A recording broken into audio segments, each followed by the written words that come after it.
روزے کی حالت میں سو رہے ہیں اور اس میں غسل فرض ہو گیا تو کہتے ہیں کہ روزہ ٹوٹ جاتا ہے، آپ کیا فرماتے ہیں؟ نہیں ٹوٹتا. کچھ لوگ یہ بھی سمجھتے ہیں کہ تھوک یا بلغم نگل جانے سے، اندر لے لینے سے روزہ ٹوٹ جائے گا یا مکروہ ہوگا، اس بنا پر وہ بار بار تھوکتے چلے جاتے ہیں، تو اس متعلق آپ کیا فرماتے ہیں؟ تھوک اور بلغم جتنا بھی ہو نگل گیا تو روزہ نہیں ٹوٹے گا.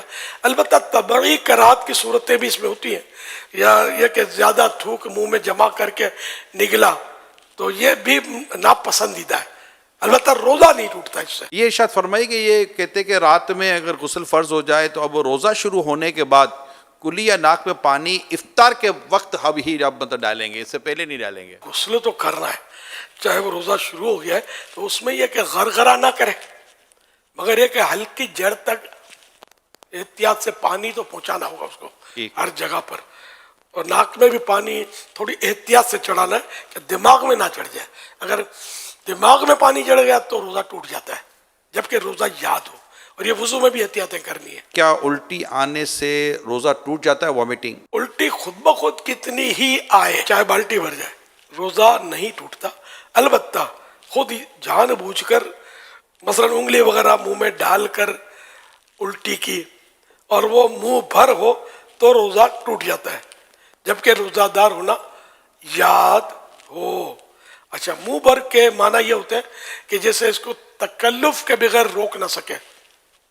یوں کر کے روکا تو یہ تکلف ہو نا، اور رک گئی، ورنہ یہ پھاٹک کھلا رہتا تو در کر کے جا رہی تھی.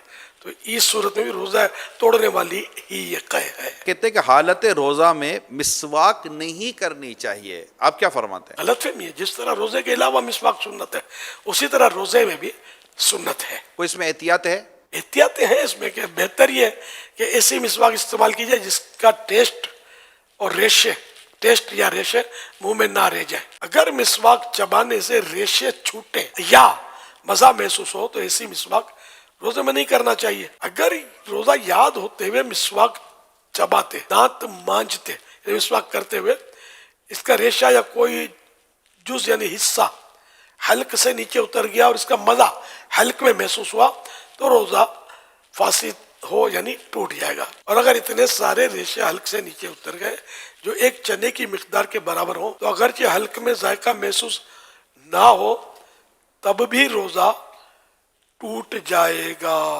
یہ بھی یہ بات آئی ہے کہ جب تک اذان ہوتی رہے سحری اور کھانا پینا جاری رکھا جا سکتا ہے. روزے سے اذان کا تعلق نہیں ہے. افطار بھی اب جہاں مسجدیں نہیں ہیں، آواز ہی نہیں آتی اذان ہوگی تو کیا کریں گے؟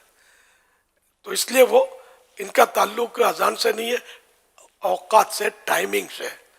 تو سحری لوگ کرتے ہیں کہ ادھر کی اذان کی آواز آ رہی ہے، ادھر کی اذان کی آواز ابھی نہیں آئی، تو یہ علم کی کمی کی وجہ سے ایسا کرتے ہیں. ایسا کچھ نہیں ہے.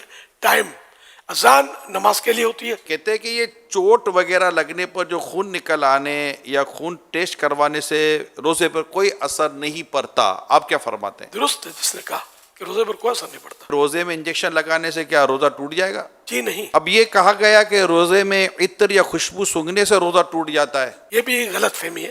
روزے پر کوئی اثر نہیں پڑتا اس کا. کچھ لوگ سمجھتے ہیں کہ جو مرض یا کسی اور درست عارضے یا بغیر عذر کے روزہ چھوڑ دے تو فدیہ دینا اس کا متبادل ہے، اس کا نعم البدل ہے. جی نہیں، ایسا کچھ بھی نہیں ہے.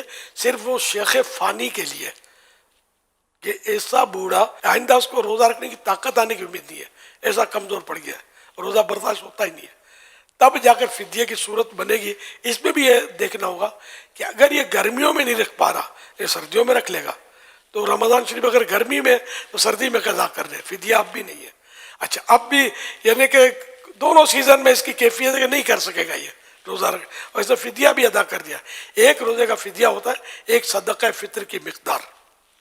تو اچھا، اب اس نے فدیہ بھی دے دیا، سب کچھ کر لیا اور پھر اس میں طاقت آ گئی روزہ رکھنے کی تو وہ فدیہ نفل صدقہ ہو گیا. اوکے. اور روزہ قضا کرے. کچھ لوگ سمجھتے ہیں کہ روزے کی حالت میں ٹھنڈک کے لیے نہانا یا کلی کرنا یہ مکروہ ہے، کیا ایسا ہی ہے؟ مکروہ نہیں ہے، منع نہیں ہے. ہاں، اگر پریشانی ظاہر کرنے کے لیے کوئی مطلب یعنی کہ کپڑا لپیٹتا ہے یا بار بار کلیاں کرتا رہتا ہے تو اس کا مطلب یہ کرنا یہ مناسب نہیں ہے. عبادت میں دل تنگ ہونا یہ اچھی بات نہیں. کچھ لوگ سمجھتے ہیں کہ کلی کرتے ہوئے اگر غلطی سے پانی حلق سے اتر جائے تو روزہ نہیں ٹوٹتا.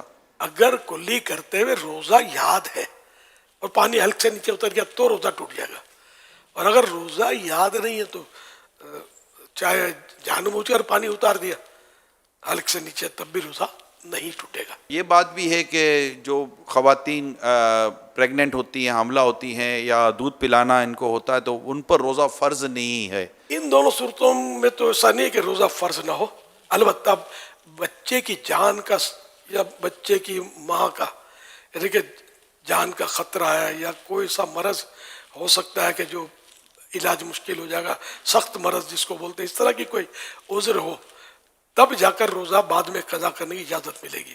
صرف اس کو مطلب یہ کہ حاملہ ہے یا دودھ پلاتی ہے، صرف اس وجہ سے اجازت نہیں ملے گی۔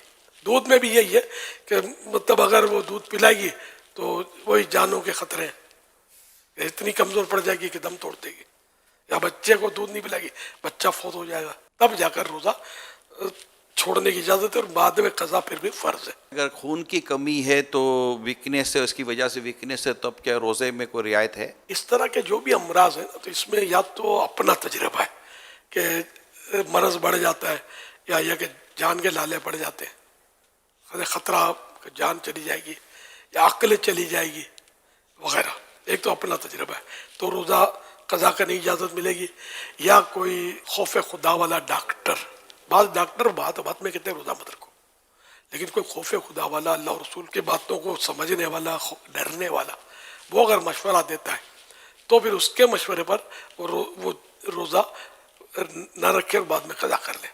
وہ یہی کہ اگر جو میں نے صورت بتائی کہ مرض بڑھ جائے گا یا دیر میں اچھا ہوگا یا جان چلی جائے گی یا عقل چلی جائے گی وغیرہ،